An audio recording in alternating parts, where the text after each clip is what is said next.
Una vez más nos encontramos para hablar de salud y hoy comenzamos nuestro programa con una patología que es muy importante detectar precozmente. Nos referimos al cáncer de piel. Sobre este tema nos va a hablar a continuación la doctora Anabel Manzone, médica especialista en dermatología. Doctora Anabel Manzone, una vez más juntas para hablar acerca de la piel y sus cuidados, y hoy fundamentalmente queremos saber por qué se conmemora el Día del Cáncer de Piel. ¿Cuál es el objetivo de esta conmemoración? El 13 de junio a nivel mundial se conmemora el Día del Cáncer de Piel con la intención un poquito de concientizar a los pacientes sobre la importancia de diagnosticarlo a tiempo porque es un cáncer muy frecuente, de hecho es el más frecuente en el ser humano.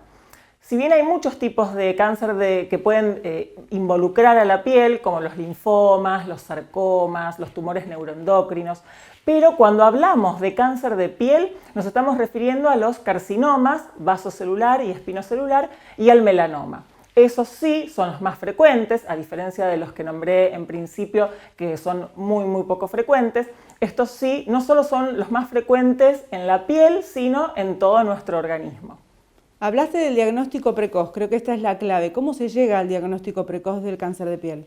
La clave es hacer la consulta con el dermatólogo, con el médico dermatólogo, por lo menos una vez por año para que controlemos los lunares o manchas que hayan salido. También el paciente puede hacer un autochequeo de vez en cuando, mirar su piel, observar si hay alguna lesión nueva, alguna lesión que haya cambiado a lo largo del tiempo y hacer la consulta pertinente. ¿Por qué es tan importante llegar a ese diagnóstico de manera precoz? ¿En qué cambia después el tratamiento, por ejemplo?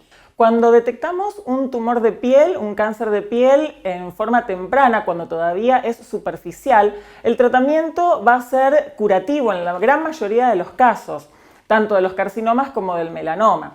En cambio, cuando el diagnóstico se hace, cuando la lesión ya está más avanzada, que ha crecido más en profundidad en la piel y ha llegado a los vasos linfáticos, por ejemplo, puede diseminarse a ganglios y a otros órganos y ahí comprometer sí la salud del paciente. Hay una regla que históricamente se utiliza y que la utilizamos en las campañas también, que es la regla de A, B, C, D y E. Utilizamos estas letras porque cuando vemos una lesión en la piel que puede ser sospechosa, tenemos que ver si tiene una asimetría, por eso la letra A, que un lado no sea igual al otro. Eso es la asimetría de una lesión sospechosa. La letra B se refiere a los bordes, si tiene los bordes irregulares. La letra C se refiere al color, si tiene un color muy oscuro o si tiene una variedad de colores dentro de una misma lesión. La letra D hace referencia al diámetro, si una lesión es mayor de 5 o 6 milímetros la hace altamente sospechosa. Y la letra E que refiere a la evolución, es decir, a los cambios que haya tenido una lesión a lo largo del tiempo, de los meses o de los años. Ahora bien, esta regla no se aplica a todas las lesiones de piel. Nuestra piel fabrica muchos tipos de lesiones que son benignas, que son inocuas y el paciente no puede reconocerlas. Esta regla no se aplica a las lesiones benignas, que sí pueden tener estas características de asimetría, de cambio de color, y eso no significa que sea una lesión potencialmente peligrosa. Además, hay tumores de piel que a lo mejor no tienen color, se comportan de una manera diferente o son de tamaño muy pequeño, pero siguen siendo un tumor de piel y ahí está la clave para detectarlos en forma precoz, cuando tienen estas características que todavía no llegan a ser de un tumor avanzado. La regla del ABCDE muchas veces nos está hablando de lesiones ya avanzadas y tenemos que hacer hincapié en el diagnóstico lo más temprano posible. Por eso insistimos tanto y hacemos tanto hincapié en que consulten al dermatólogo, porque tenemos el ojo entrenado para poder diferenciar una lesión benigna de una lesión que no es benigna y porque además contamos también con un pequeño equipo que se llama dermatoscopio, que podríamos decirle a los pacientes que es como una lupa con una luz especial, es un poquito más compleja la tecnología, pero básicamente es esto y con ese aparato miramos cada lesión de piel y podemos ver estructuras que a simple vista, con el ojo desnudo, no las podemos detectar. Eso nos ayuda muchísimo también a ver pequeños cambios y a detectar lesiones que están muy incipientes. ¿Tenemos alguna manera de prevenir o de evitar llegar al cáncer de piel? El cáncer de piel más común, que son los carcinomas y el melanoma, la causa principal es la exposición excesiva al sol. Si bien puede haber algunas otras causas, por ejemplo, exposición a otro tipo de radiaciones, que esto lo vemos en enfermedades ocupacionales, de acuerdo al trabajo de algunas personas que pueden estar expuestas, el tabaco y otros componentes del exposoma, es decir, del ambiente que pueden dañar nuestra piel, pero el factor que claramente está relacionado es la exposición excesiva al sol. Por eso, evitando tener exposiciones prolongadas y sin protección al sol, y teniendo una actitud con una buena educación respecto a nuestra exposición al sol, vamos a poder prevenir este tipo de lesiones. ¿Cuáles son los tipos de tratamiento que tenemos para el cáncer de piel? Depende del estadio en el que lo encontremos. En las lesiones precoces, en las lesiones que son superficiales, probablemente con una cirugía el paciente ya tenga su curación y no necesite otro tratamiento. Cuando nos encontramos frente a lesiones avanzadas, tenemos que recurrir a radioterapia o a tratamientos sistémicos. Cuando hay metástasis en algunos órganos, hay nuevos tratamientos que son de tipo inmunológico, que van a ayudar a nuestra defensa inmune a atacar el tumor, y eso es lo que se está utilizando en casos más avanzados. Pero siempre la tasa de sobrevida de los pacientes disminuye muchísimo cuando el tumor ya se diseminó. Entonces, el diagnóstico y el tratamiento temprano es la clave. Seguimos hablando de salud en las redes. Búscanos en Facebook como Hablemos de Salud.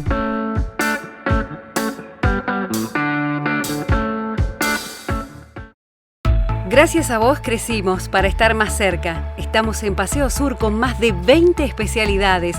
Tenemos un centro de rehabilitación, un anexo en 25 de mayo de consultorios externos, el vacunatorio y medicina del viajero. Ahora podés sacar turno de una forma más rápida y más segura descargando nuestra app Clínica 25 de Mayo, disponible en Play Store y App Store. También podés pedir recetas en nuestra web. Gracias por ser parte de este crecimiento. Natalis, centro dedicado exclusivamente al diagnóstico y tratamiento en medicina reproductiva, con el respaldo de Procrearte, Bioprocrearte y Maternity Bank. Rodríguez 922. En Tandil, Farmacia Traverso. Más de 20 años de responsabilidad y compromiso con sus clientes. Centro de vacunación oficial. Sector de dermocosmética. Farmacia Traverso. Bolívar esquina Chile. En la web farmaciatraverso.com. Instituto Superior de Gastroenterología. Diagnóstico y tratamiento de enfermedades del aparato digestivo en adultos y niños. Paz 1088 443 4243. Instituto Radiológico. Cumplimos 50 años brindando medicina de excelencia y creciendo en tecnología con equipos de última generación únicos en Mar del Plata y zona de influencia. Resonador 3 Tesla, PET-CT, mamografía 3D, tomosíntesis. Ahora también podés visualizar tus estudios a través de nuestro portal virtual de imágenes ingresando a irradiológico.com.ar. Venta, servicio y logística de implantes para cirugía. Alquiler de artículos de rehabilitación y posoperatorio. Nebulizadores. Tecnomédica Ortopedia. Sarmiento 557. La Estación. El equilibrio perfecto entre tu café diario y un lugar único. Coffee Shop La Estación. Chávez 540. Te seguimos ofreciendo el más cálido servicio. En Tandil, Hotel Francia, testigo de 100 años de historia de una ciudad increíble. Avenida Colón 1580, 0249-442-3240, elhotelfrancia.com.ar. Hace un tiempo, el licenciado en psicología Leonardo Pontoriero comenzó a introducirnos en el mundo de las psicosis. Hoy nos hablará acerca de las psicopatologías severas. Veámoslo juntos. Vamos a hablar hoy sobre un tema que quedó un poco pendiente. En la emisión anterior estuvimos abriendo un poco la cuestión de la temática de la psicosis y estuvimos hablando un poco acerca de los cuadros que nosotros consideramos graves, porque básicamente generan un tipo de manifestación y una situación en los pacientes, a veces muy jóvenes, que requieren de un tratamiento integral y requieren también de un cuidado muy particular. Estamos hablando de la psicosis cuando básicamente estamos frente a un sujeto que pierde el criterio o el juicio de realidad. Hablar de psicosis es hablar de una temática muy, muy amplia y también es hablar de una cuestión que de alguna manera atraviesa dos discursos.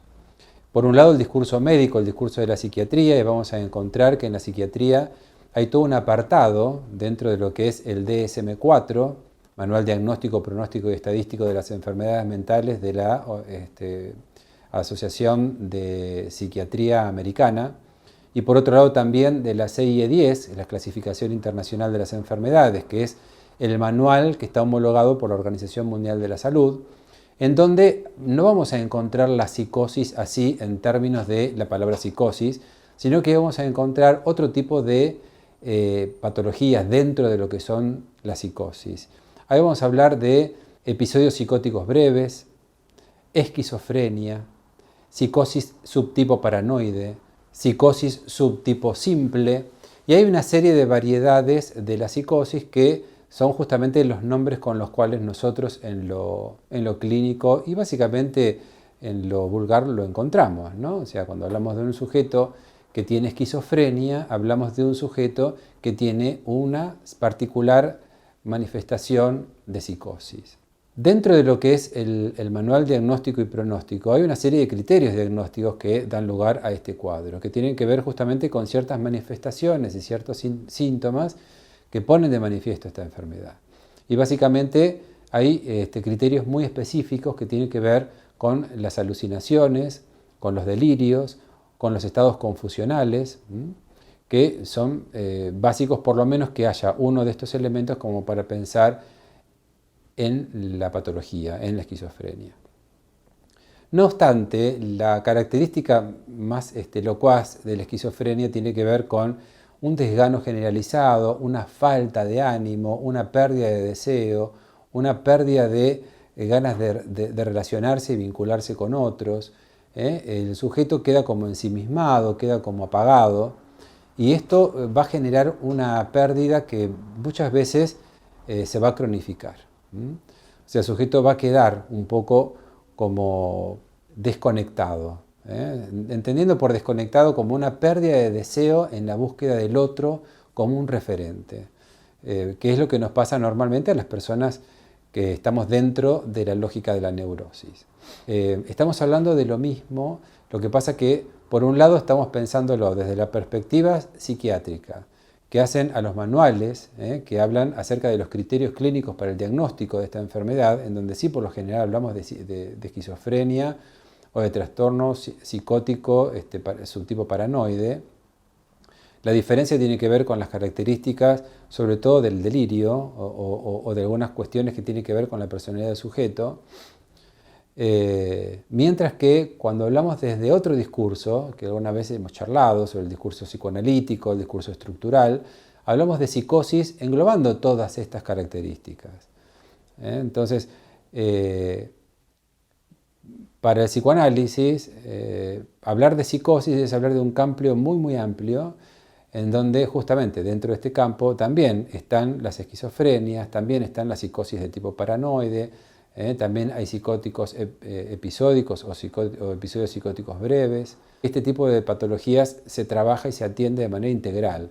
O sea, tiene que haber un médico que esté trabajando desde una psicofarmacoterapia, tiene que haber un psicólogo que esté trabajando desde aspectos psicológicos que tienen que ver con el sujeto, y tiene que haber un equipo, justamente, una dinámica particular como para que el paciente rápidamente se restablezca por lo menos del cuadro agudo y permita de la mejor manera posible restablecerse en algunas de sus actividades, porque no necesariamente el paciente con una psicosis o el paciente con una esquizofrenia pierde sus facultades de poder seguir haciendo lo que hacía. El sujeto tiene un estado, muchas veces se lo denomina brote, tiene un estado de descompensación severa, pero se compensa después de un tratamiento farmacológico, después de un tratamiento terapéutico, muchas veces de alguna internación breve, y una vez que está compensado puede retomar sus actividades y puede retomar algunas funciones que venía generando normalmente.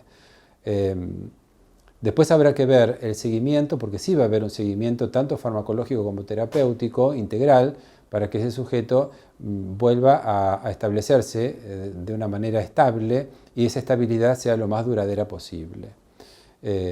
No obstante, siempre hay algún riesgo de recaída, pero el paciente requiere de un tratamiento. El delirio es una construcción del sujeto psicótico que elabora porque tiene la necesidad de darle un sentido a cosas que hasta ese momento no podía darle sentidos con los elementos que nosotros contamos. Por ejemplo, para un neurótico, una situación de angustia, es difícil encontrarle un sentido. Hasta muchas veces el sentido de la vida para el neurótico es difícil encontrárselo. Estamos en esta cuestión existencial de no saber el para qué, el cómo, el de qué manera. Bueno, en el paciente psicótico esto se resuelve de una manera, digámoslo, distinta, ¿no? Construyendo la posibilidad de una elaboración discursiva que es extraña, pero que empieza a dar sentido. Y este sentido es un sentido delirante. Delirante en el sentido de que la construcción que el sujeto hace no tiene que ver con la realidad. Hay varios tipos de delirios. Hablamos de delirios, por ejemplo, persecutorios, en donde el sujeto siempre siente que hay un complot o una situación en donde se los están vigilando, se los están persiguiendo, se les quiere hacer daño. Eso tiene que ver con delirios más de tipo paranoicos. Hay delirios megalómanos, que son delirios en donde el sujeto siente que es Dios o un enviado divino o alguien que vino a hacer una misión absolutamente propia y mandado por una entidad especial. Y hay otros delirios que tienen que ver con las computadoras, que tienen que ver con esa sensación de que la tele o la radio o la computadora le habla y les dan mensajes. Bueno, todo este tipo de cosas que claramente son inverosímiles, para el sujeto en estos estados no es para nada inverosímil. Ellos están convencidos, tienen la certeza de que eso es así. Y justamente en esta certeza es en donde se basa el criterio diagnóstico. Muchas veces estos delirios también están acompañados por alucinaciones de tipo auditiva, escuchan voces, escuchan que los llaman, escuchan que les dicen que tienen que hacer cosas, o escuchan insultos. También los delirios pueden ser sensoriales, por ejemplo, sensaciones de hormigueo o de insectos que se meten en el cuerpo. Pueden ser gustativos, el sujeto siente que las cosas tienen sabores extraños, o olfativos, sienten olores que tienen que ver con cosas que uno... muchas veces que el mismo paciente, dentro de la construcción del delirio, ubica en determinados lugares. Por ejemplo, es muy común los malos olores. Bueno, hay una serie de manifestaciones que claramente dan cuenta de que hay algo que irrumpe en el sujeto y irrumpe de manera muy patológica. Este es el momento de hacer una consulta y les decía, este va a ser el momento del inicio de un tratamiento muchas veces integral que va a implicar varios profesionales. Y ahí el entrecruzamiento discursivo. Pero estamos frente a una estructura psicótica. Desde la perspectiva psicoanalítica estamos frente a una estructura psicótica, desde la perspectiva psiquiátrica estamos frente a un paciente con esquizofrenia o con paranoia o con algún tipo de psicosis dentro de lo que dentro del DSM-4 de 6 a 10 está estipulado. Así que bueno, tenerlo en cuenta, a mí me parece que es muy importante saber qué hacer frente a este tipo de situaciones. Muchas veces los padres o familiares nos relatan la historia de que a un familiar directo se han encontrado con que hablan cosas que son raras y no saben qué hacer frente a eso. Bueno, una consulta inmediata. Ese es el momento en donde requiere de un tratamiento que, si es tomado a tiempo, se puede evitar el brote, o por lo menos la parte más fuerte del brote. Así que, bueno, tenerlo en cuenta y a seguir un poco charlando de este tema, que es un tema, me parece importante, sobre el cual en esta situación, en estos contextos, se ponen un poco más de manifiesto. Seguinos también en Instagram, somos hablemosdesalud.tv.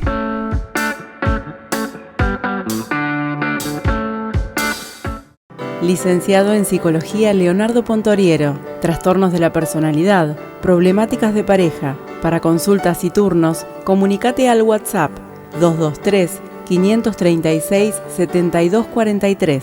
Licenciado Leonardo Pontoriero. En 1971, un equipo de profesionales de la salud hizo realidad el sueño de crear una institución médica de excelencia y de vanguardia, donde cada paciente fuera lo más importante. Hoy, 50 años después, hemos crecido en equipo humano, infraestructura, equipamiento y servicios, siempre centrados en brindar la mejor atención a la comunidad, porque hoy como ayer y como mañana, todo, absolutamente todo lo que hacemos, lo hacemos para cuidarte. HPC, desde hace 50 años, hecho para cuidarte. Unidad de Cardiología Clínica, Doppler Color, Ecoestrés, Holter, Rehabilitación del Cardiópata, Ergometría Digital, TIL Test, Mapa, Prequirúrgicos a Demanda, Cardiología Infantil, 491-0024. Natalis, centro dedicado exclusivamente al diagnóstico y tratamiento en medicina reproductiva, con el respaldo de Procrearte, Bioprocrearte y Maternity Bank. Rodríguez 922. Instituto Superior de Gastroenterología, diagnóstico y tratamiento de enfermedades del aparato digestivo en adultos y niños. Paz 1088, 443-4243. Venta, servicio y logística de implantes para cirugía, alquiler de artículos de rehabilitación y posoperatorio, nebulizadores, Tecnomédica Ortopedia. Sarmiento 557. La Estación, el equilibrio perfecto entre tu café diario y un lugar único. Coffee Shop La Estación, Chávez 540. Te seguimos ofreciendo el más cálido servicio. En Tandil, Farmacia Traverso. Más de 20 años de responsabilidad y compromiso con sus clientes. Centro de vacunación oficial. Sector de dermocosmética. Farmacia Traverso. Bolívar esquina Chile. En la web farmaciatraverso.com. En Tandil, Hotel Francia, testigo de 100 años de historia de una ciudad increíble. Avenida Colón 1580, 0249-442-3240. elhotelfrancia.com.ar. Esta semana tiene fechas muy importantes para recordar. Hagámoslo juntos en el bloque La Salud en el Tiempo. El 21 de junio se celebra el Día Mundial de la Lucha contra la Esclerosis Lateral Amiotrófica, ELA, una fecha impulsada por asociaciones de pacientes de todo el mundo para concienciar sobre esta enfermedad, unir fuerzas y exigir más investigación, que es uno de los pilares fundamentales para conseguir aumentar la esperanza de vida de los pacientes con ELA.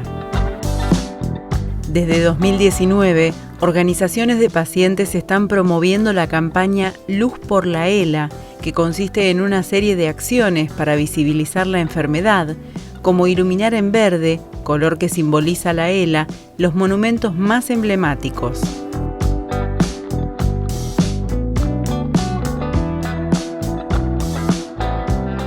Hace pocos días se conmemoró el Día Mundial del Donante de Sangre. En la nota que veremos a continuación, Cecilia Arrea, técnico en hemoterapia, nos explicará por qué motivo se celebra en este día, cuáles son las condiciones para poder ser donante y también en qué consiste una colecta externa de sangre. Estamos con Cecilia Arrea, técnico en hemoterapia y parte del equipo que trabaja en el Centro Regional de Hemoterapia de Mar del Plata para hablar acerca del mes del Día Mundial del Donante de Sangre. Primero queremos saber por qué se conmemora este día. Muy buenas tardes. El 14 de junio es el cumpleaños de Carl Steiner, que es el descubridor de los grupos ABO y RH, y en homenaje a él se decretó que en todo el mundo el 14 de junio se festeje el Día del Donante voluntario y habitual de sangre. Contanos también, porque uno está acostumbrado a que, bueno, en este caso en la pandemia saca un turno y va a donar directamente al Centro Regional de Hemoterapia de Mar del Plata. Ahora, hay otra modalidad para poder hacer la donación de sangre que tiene que ver con la colecta externa. ¿En qué consiste? La colecta externa es una asociación civil o religiosa o educativa o sindical en la cual se acercan a nosotros y nosotros trasladamos el centro regional al lugar que nos brinden, siempre que cumpla con todas las condiciones físicas, ambientales para poder trabajar. Concertamos un día y ese día el personal del centro regional, con toda la operatividad, se acerca al lugar y se realiza la colecta en el mismo. Colecta de sangre. Generalmente nosotros hace muchos años que trabajamos con esta modalidad y en el mes del donante específicamente hemos tenido la colaboración por primera vez con Scout de Argentina en este mes, trabajamos con Iglesia Universal, con muchos sindicatos, hemos reconocido a sindicatos de la ciudad de Mar del Plata, agrupados en la CGT, que nos han aportado grandemente a la contribución de donantes de sangre, y también, bueno, con la Iglesia de Mormona, con la Iglesia de Jesucristo de los últimos 7 días, que son habitualmente nuestros compañeros en colectas externas. La modalidad es juntarnos un día, todos juntos, y colaborar y ayudar y aportar a unidades de sangre de forma voluntaria, habitual y altruista. Hablas de voluntaria, de altruista y de habitual. ¿Por qué motivo es tan importante entonces hacer estas colectas externas de sangre para evitar tener que acercarnos hasta el centro? En realidad es una forma de que la gente se sienta más entusiasmada al acercarse al lugar de pertenencia, que es común, que es ameno, que es conocido, que es familiar, y no sentir tal la presión de simplemente acercarse al centro regional o a cualquier lugar para ir a donar sangre de forma como más obligada o más sola. Al hacerlo en forma de comunidad se crea un clima de compañerismo, de camaradería y realmente de altruismo y de voluntariedad, que ese es el objetivo. La idea es dejar, o en realidad la idea es comunicar a la sociedad que existen otras formas de donar, que no hay solamente una sola forma de decir voy a donar cuando alguien cercano a mí lo necesita, sino que la idea es que todos seamos voluntariamente donantes cuando nosotros consideremos que es importante sin que nadie nos pida. Así contribuimos a tener un banco seguro, autosuficiente y autoabastecido. Contanos cómo están trabajando ahora en este momento de pandemia, donde estamos en fase 2 en Mar del Plata. ¿Cómo es la modalidad para poder acercarse al centro y hacer la donación? Seguimos trabajando como el año pasado con el sistema de turnos por vía telefónica, donde se concerta la cita, se le da un día y un horario y las especificaciones en las cuales tiene que concurrir al centro regional. Nosotros atendemos de lunes a viernes, de 8 a 12 horas. Los turnos se pueden solicitar al 478-7445 o 55 en el horario de 8 a 13 horas. Recordanos las condiciones para poder ser donante de sangre. Las condiciones básicas son tener entre 16 y 65 años, sentirse bien de salud, pesar más de 50 kilos, no padecer ninguna enfermedad en el momento de la donación y tener ganas de ayudar al otro. No te pierdas la oportunidad de concretar esas ganas de ayudar a otro convirtiéndote en donante de sangre. Y con esta invitación que nos hacía Cecilia Rea nos despedimos hasta la semana que viene aquí en Hablemos de Salud por Somos Mar del Plata, el canal número 7 de Cablevisión y también de la Capital Cable y la señal 525 de Cablevisión Flow en el resto del país.